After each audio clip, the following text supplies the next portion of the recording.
31 دسمبر، سال کا آخری دن، اور کل کیا ہے؟ New year. جانے والا تو جا رہا ہے، آنے والا بھی آئے گا اور چلا جائے گا۔ کہ یہ وقت جو ہمیں ملا ہے، یہ زندگی جو ہمیں ملی ہے، یہ سال اور مہینے جو ہمیں ملے ہیں، یہ دراصل ہمارے پاس ایک بہت بڑا خزانہ ہے۔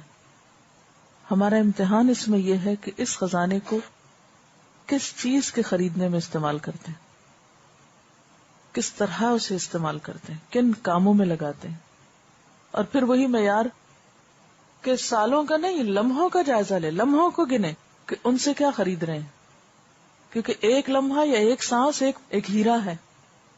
تو ایک ہیرا خریدنے کے لیے انسان کیا کرتا ہے؟ زندگی بھر انتظار کرتا رہتا ہے کہ کچھ پیسے جمع ہو تو کچھ ایسی چیز خریدی جائے۔ تو اللہ تعالیٰ نے ان سانسوں کی شکل میں ایک ایک سانس ایک ہیرے سے قیمتی، کیونکہ ہیرا بھی پیسوں سے مل جاتا ہے، ایک سانس جو چلا جاتا ہے وہ نہیں واپس آتا۔ یہ دیکھیں کہ اتنی قیمتی چیز کو کس کام میں لگایا جا رہا ہے۔ اب سوال یہ پیدا ہوتا ہے کہ پھر کریں کیا؟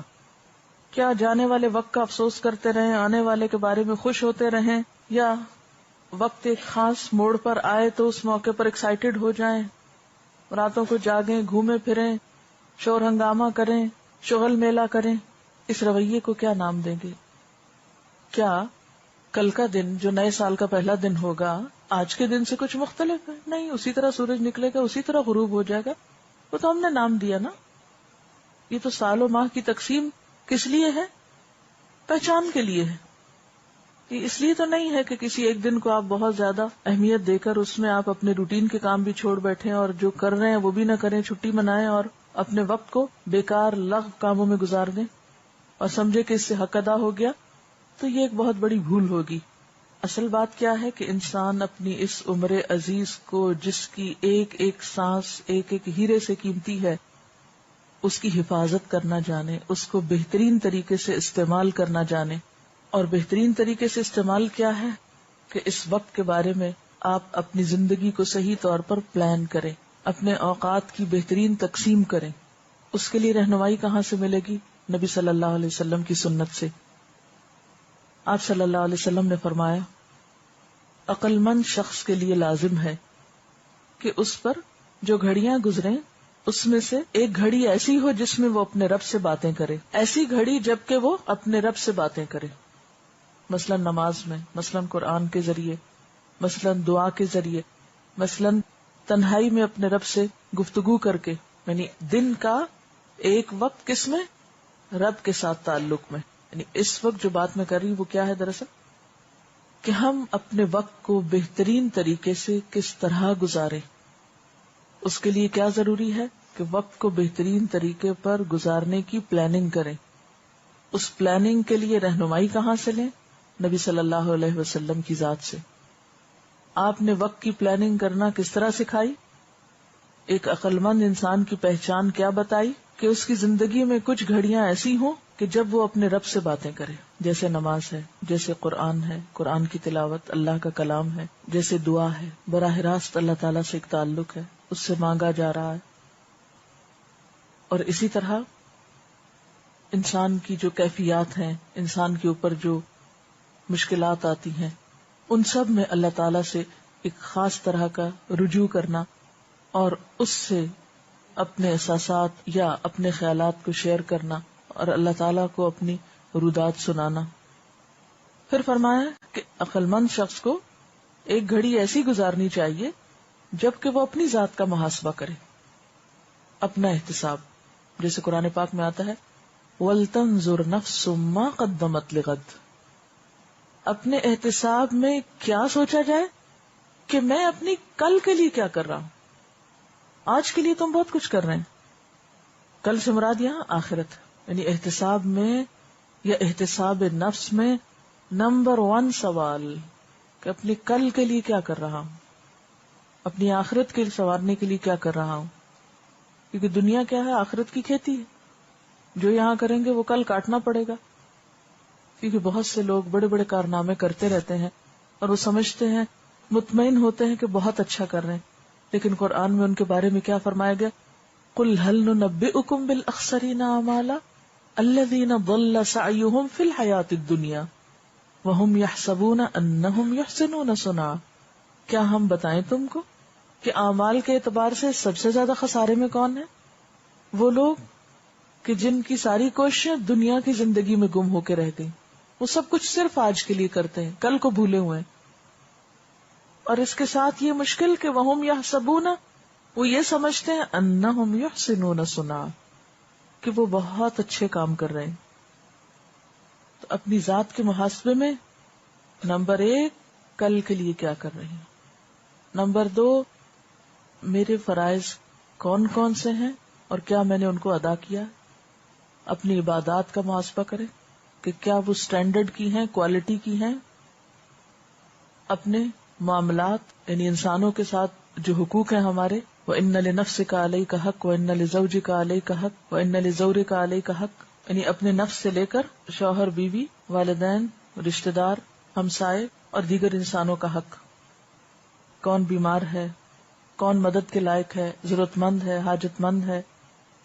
پھر اسی طرح اپنی عادات اور اپنے اخلاق کا جائزہ، احتساب نفس میں اور کیا چیز، اپنی زبان کو دیکھے، زبان کی جو خرابیاں ہوتی ہیں ان کے بارے میں احتساب اور جائزہ کہ کیا میں نے جھوٹ چھوڑ دیا، کیا میں نے چغل خوری چھوڑی، غیبت چھوڑی، تانا زنی چھوڑی، فضول لغویات میں وقت گزارنا چھوڑا۔ پھر اسی طرح اپنے مال کے بارے میں سوچے، مال کہاں سے آ رہا ہے، کس چیز پہ لگ رہا ہے، کہیں اسراف تو نہیں ہو رہا، کہیں فضول خرچی تو نہیں ہو رہی۔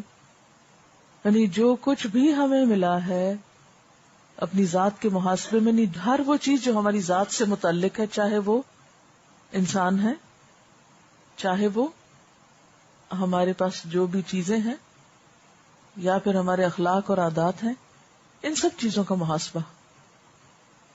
پھر فرمائے کہ ایک ایسی گھڑی جبکہ وہ خدا کی تخلیق میں غور کر رہا ہو، یعنی کائنات میں غور و فکر، اس کے لیے بھی وقت نکالنا چاہیے۔ اس کے لیے خواہ تھوڑا سفر کرنا پڑے، خواہ تھوڑا کمرے سے باہر نکل کر آسمان اور زمین کو غور سے دیکھا جائے، یا کوئی کتابیں ایسی پڑھی جائیں، یا کسی میوزیم میں یا کسی لیبارٹری میں یا کہیں بھی ایسی جگہ جہاں اللہ تعالیٰ کی تخلیق پر غور و فکر ہو سکتا ہو، تو زندگی میں اس کے لیے بھی وقت نکالا جائے، کیونکہ کائنات میں غور و فکر کے ذریعے انسان جتنا اللہ کے قریب پہنچتا ہے اتنا شاید ہی کسی اور چیز سے پہنچتا ہو، اور یہ اللہ کی پہچان ہی کا ایک ذریعہ ہے۔ خالق کو اس کی تخلیق کے ذریعے پہچانا جاتا ہے۔ اور ایسی گھڑی جب کہ وہ کھانے پینے کی ضرورتوں کے لیے وقت نکالے، یعنی اپنے آپ کو بھی فراموش نہ کرے، اپنی ضروریات کو پورا کرے آسان طریقے سے۔ اتنا سونا کہ جس سے کام میں بہتری آئے، سستی اور کاہلی نہیں، اتنا کھانا کہ جس سے طاقت آئے، نشاط آئے، سستی نہیں۔ اسی طرح نہانا دھونا، پرسنل ہائیجین، ان سب چیزوں کو عبادت سمجھ کے کرے۔ اور ان کاموں کے کرنے کے بعد اگر پھر بھی وقت بچ جائے، یہ ساری ذمہ داریاں پوری ہو جائیں اور آپ سمجھیں کہ آپ فارغ ہو رہے ہیں، تو اسلام میں فراغت کا کانسیپٹ کیا ہے؟ وَإِذَا فَرَغْتَ فَانْصَبْ وَإِلَىٰ رَبِّكَ فَارْغَب۔ ہمارے دین میں فراغت نام کی کوئی چیز نہیں کہ اب میں فارغ ہوں۔ مومن فارغ نہیں ہوتا کبھی بھی۔ فارغ ہونے کا دوسرا مطلب کیا ہے؟ وقت ضائع کرنا، وقت کا بے جا استعمال۔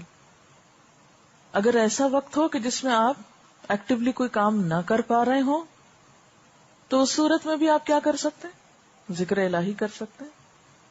آپ کا اپنا کام ختم ہو گیا، آپ کسی اور کی مدد کر سکتے ہیں۔ آپ کے اپنے ٹارگٹ اچیو ہو گئے، آپ کے اپنے ایمز میں آپ کامیاب ہو گئے، تو اب آپ کیا کریں؟ دوسروں کی طرف نظر ڈالیں۔ اگرچہ روٹین میں آپ دوسروں کی مدد کرتے بھی ہیں، لیکن اس سے زیادہ پہ چلے جائیں، اپنے رب کی عبادت میں اور کثرت کریں۔ فَإِذَا فَرَغْتَ فَانْصَبْ، پھر سے تھکائیں خود کو۔ وَإِلَىٰ رَبِّكَ فَارْغَب، اپنے رب کی طرف رغبت کریں، اس کی طرف رجوع کریں۔